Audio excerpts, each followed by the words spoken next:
Shalom, damai di hatiku. Semoga damai Kristus menyertai kita dan memberkati kita. Kembali bertemu dengan saya, Pendeta Jonathan F. Lupulalo, pada hari Minggu tanggal 26 Februari tahun 2023. Mari kita minta pertolongan Roh Kudus untuk pembacaan dan pemberitaan firman Allah. Mari berdoa. Tuhan Yesus, kami sangat membutuhkan Roh Kudus untuk menyampaikan firman-Mu. Biarlah Tuhan mengurapi hamba-Mu yang akan menyampaikan firman-Mu, dan bagi para pendengar, Tuhan pun mengurapinya dengan kuasa Roh Kudus dan memberikan penerangan daripada Roh Kudus. Dan Roh Kudus menolong kami untuk kami meyakini firman Allah itu dan melaksanakan dengan sebaik mungkin. Berfirmanlah karena kami sudah siap untuk mendengarkan firman-Mu. Dalam kasih Kristus kami berdoa. Amin. Mari kita baca firman Tuhan yang diambil dari Kisah Para Rasul pasal 4 ayat 1 sampai 32. Namun saya hanya akan membacakan ayat 1 sampai ayat yang keempat. Firman Tuhan berkata begini. Ketika Petrus dan Yohanes sedang berbicara kepada orang banyak, mereka tiba-tiba didatangi imam-imam dan kepala pengawal baik Allah serta orang-orang Saduki. Orang-orang itu sangat marah karena mereka mengajar orang banyak dan memberitakan bahwa dalam Yesus ada kebangkitan dari antara orang mati. Mereka ditangkap dan diserahkan ke dalam tahanan sampai keesokan harinya. Karena hari telah malam, tetapi di antara orang-orang mendengar ajaran itu banyak yang menjadi percaya, sehingga jumlah mereka menjadi kira-kira 5.000 orang laki-laki. Demikianlah firman Allah yang berbagai kita membaca mendengar, memelihara serta melakukan firman Allah. Tema kita pada hari Minggu ini adalah murid Kristus yang sejati. Nah, saudara-saudara yang saya kasih dalam nama Tuhan Kristus, sebelum Tuhan Yesus naik ke surga, Yesus memberikan perintah kepada murid-muridnya untuk menjadikan semua bangsa muridnya. Itu jelas sekali dalam Matius pasal 28 ayat 19.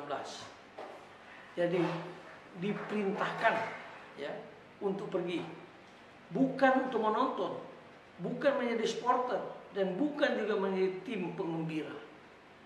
Tapi kita sebagai murid Kristus dipanggil untuk menjadi murid-murid Kristus yang sejati. Nah, saudara-saudara yang saya kasih dalam nama Tuhan Kristus, untuk menjadi murid Kristus yang sejati tidaklah mudah. Ada harga yang harus dibayar, bahkan nyawa sebagai taruhannya. Lihatlah kisah hidup para murid Kristus yang tercatat dalam Alkitab dan dokumen-dokumen penting lainnya. Mereka rata-rata mengalami penderitaan yang luar biasa, penganiayaan yang luar biasa, bahkan mati menjadi martir. Nah, saudara-saudara yang saya kasih dalam Yesus Kristus, firman Tuhan hari ini mengajak kita untuk melihat beberapa kriteria menjadi murid Kristus yang sejati. Yang pertama, kalau kita melihat ayat yang ketiga jelas sekali, kuat dan teguh dalam menghadapi penderitaan. Ayat yang ketiga menjelaskan itu. Petrus dan Yohanes karena hidup meneladani Kristus, mereka masuk dalam penderitaan dan siksaan yang luar biasa. Mereka dipenjarakan, mereka dijebloskan di dalam tahanan, sehingga mereka mengalami penderitaan yang luar biasa. Tetapi karena mereka yakin bahwa Kristus tidak akan pernah meninggalkan mereka. Memang dari masa ke masa banyak orang-orang Kristen bagi murid Kristen sejati mengalami penderitaan yang luar biasa. Tetapi Petrus dan Yohanes di sini luar biasa. Ayat 4 berkata bahwa mereka tetap teguh dan mereka begitu kuat, sehingga dijelaskan dalam ayat 4. Tetapi di antara orang yang mendengar ajaran dari Yohanes dan Petrus tentang siapakah Kristus itu, bahwa Yesus adalah juru selamat dunia, Yesus sudah bangkit bagi dosa-dosa manusia, sehingga dicatat di sini kira-kira 5.000 orang laki-laki tidak termasuk perempuan dan tidak termasuk anak-anak. Jadi luar biasa dipakai Tuhan. Ya. Itu hal yang pertama. Mereka mengalami penderitaan, tapi ada harga yang mereka bayar. Dan mereka menemukan hasil yang luar biasa. 5.000 laki-laki yang bertobat. Yang kedua, setia dan teguh dalam pemberitaan Injil.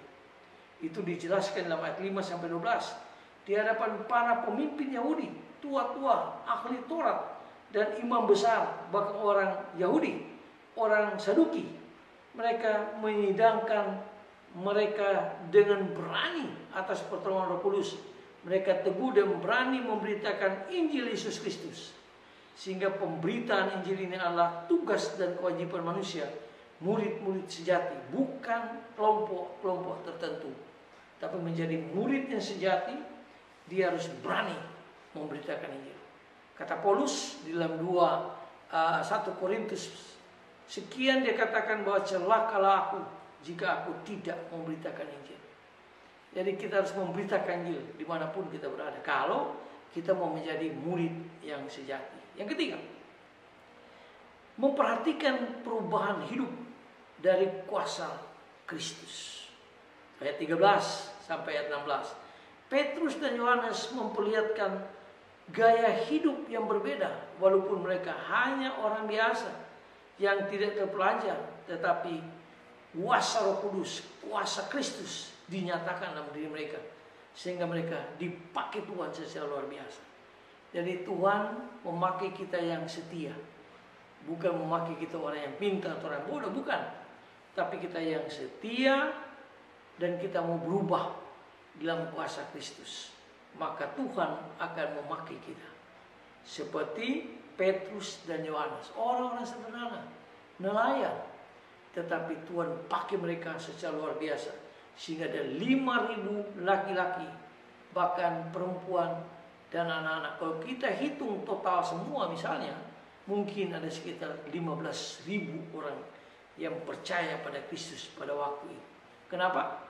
Karena kuasa Tuhan, kuasa Roh Kudus menguasai hidup mereka, sehingga mereka berhasil. Yang keempat, mereka begitu setia di dalam berdoa bahkan puasa. Itu dijelaskan dalam ayat 23 sampai dengan 31 dari Kisah Rasul pasal 4 tadi. Nah, kehidupan doa sudah menjadi gaya hidup daripada muridnya sejati.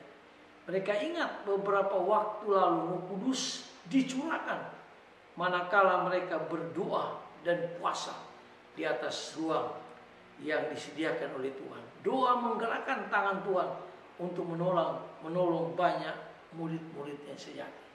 Jadi murid yang sejati itu, yaitu dia harus setia berdoa bahkan berpuasa, sehingga Tuhan melalui kuasa Roh Kudus mengurapinya, memenuhinya, sehingga mereka berani memberitakan Injil. Banyak berdoa, maka banyak jiwa yang akan datang. Kurang berdoa, maka kurang jiwa yang akan menangkan.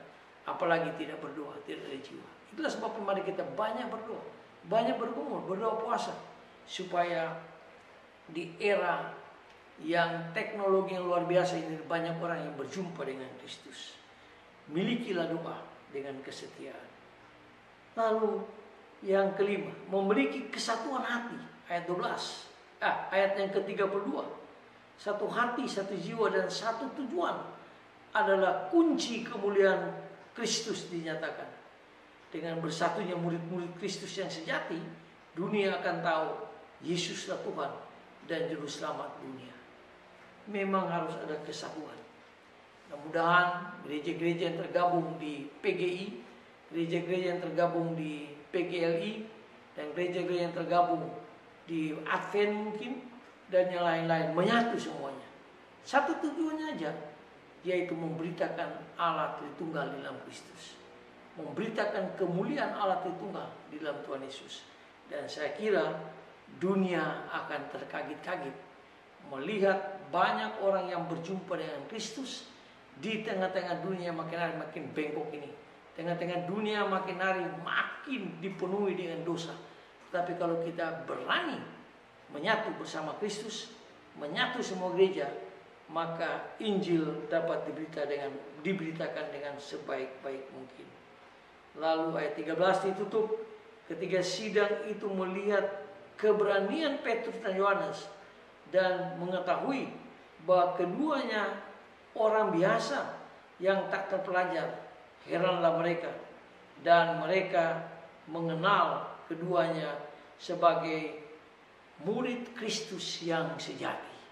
Marilah kita mengikuti contoh Petrus dan Yohanes dan juga rasul-rasul yang lain. Walaupun mereka sederhana, mereka tidak terlalu terpelajar, tetapi mereka mau setia memberitakan Injil, menjadi murid Kristus yang sejati. Mari kita tunduk kepala kita berdoa.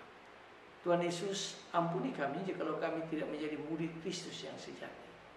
Tapi pada waktu kami mendengar firman Tuhan ini, kami mau berubah. Kami mau menjadi murid Kristus yang sejati, yaitu memenangkan banyak jiwa berjumpa dengan Kristus, karena juru selamat dunia ini satu-satunya adalah Tuhan Yesus. Tidak ada jalan yang lain menuju ke surga kecuali melalui Tuhan Yesus. Tuhan, pakailah kami sesukamu supaya kami menjadi murid Kristus yang sejati. Dalam nama Kristus, sahabat kami yang baik, Tuhan kami, juru selamat kami, penebus dosa kami berdoa dan bersyukur. Amin. Terpujilah Kristus dari kekal masa lampau sampai kekal akan datang, sampai kita berjumpa kembali lagi.